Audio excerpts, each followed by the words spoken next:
The first round of example problems for direct variation and inverse variation. A reminder, direct variation is y equals kx, inverse variation is y equals k divided by x. I can ask the question, find an equation. Question A, if y varies directly as x, and if x equals 15 and y equals 5, then what we're going to do is direct variation says, let's write this as y equals kx. Then I'm going to plug in my 15 for x and my 5 for y. And I'm left with 5 equals k times 15. Solve for k, so I'll divide both sides by 15. And that gives me 5/15 can be reduced to 1/3. Divide the top and the bottom by 3. So that's my k constant. So then what I can do is I can plug this back in to my constant there.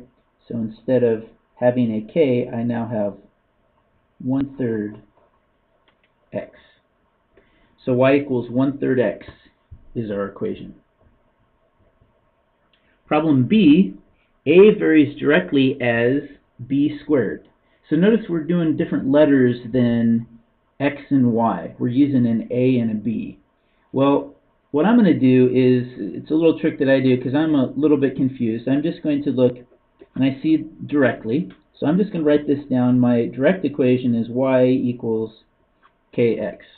So I always do that. I always start with, I write it in the form of with x and y, because that's the way that I've learned it up here.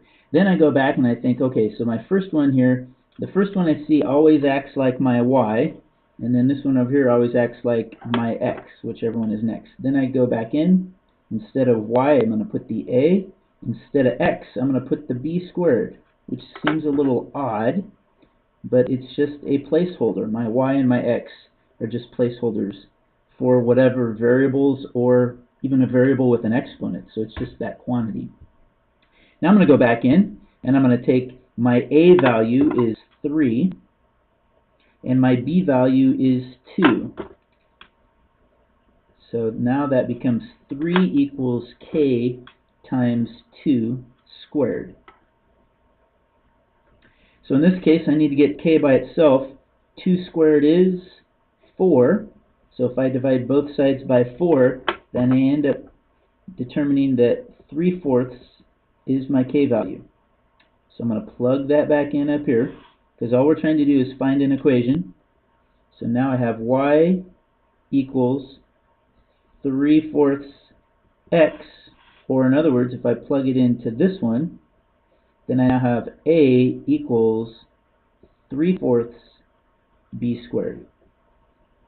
And that, in fact, is my equation. I don't know that having the y equals 3/4 x is vital. I would probably have gone directly from here back to plug it into my a and b one.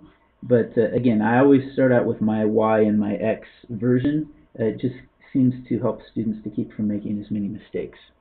So those are two examples for direct variation. Now let's look at one that says inversely. So problem C is an inverse one. So I'm going to write that as y equals k over x. The process will be very much the same. Here I have the first letter that comes before the word varies. That's going to work just like my y, and then the one that comes later is going to look like my x. So in this case I have p for y, I have t for x.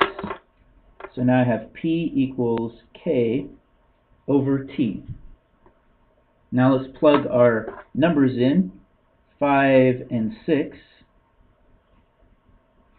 So now I have 5 equals k over 6. So we want to find what our constant is. So I'm going to multiply both sides by 6. The 6's cancel. I'm left with 30 equals k. You guys can't see that. So let me slide it down there. So I first find my constant. So because this is inverse variation, then this is kind of like you won the lottery. Well, How much money was in the lottery? $30 million. So this is where you had 6 people, each got $5 million each, for a total of $30 million. So that's kind of the similar way that we're going to think about this. So I'm going to plug that back into my equation. So now I have P equals my constant of 30 divided by T. And this is the equation that we're going for. Let's look over here to D. Y varies inversely as x squared. So hey, this is kind of nice. I still have my x and my y. So when I write my inversely, that's y equals k over x. But the difference here is that it's not just x, it's x squared. So this is really y equals k over x squared. So I'm going to just put that kind of in quotes there. Probably could have just done it from the beginning, but this is me being the teacher and explaining the difference.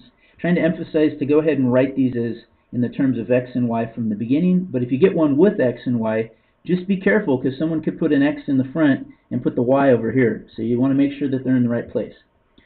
Now I'm going to plug the numbers back in, or I guess we haven't done it the first time. And then I'm left with 5 equals my constant over 6 squared. Well, to get k by itself, I need to get rid of the 6 squared. What is 6 squared?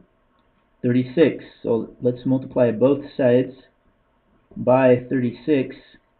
That cancels. I'm left with my k right here. 36 times 5 is 180. So then I'm going to come back up to this step, plug it in, and now I have y equals 180 over x squared. And that is the equation that we have. Now you can move on and do some classwork problems. Would probably be the thing to do now.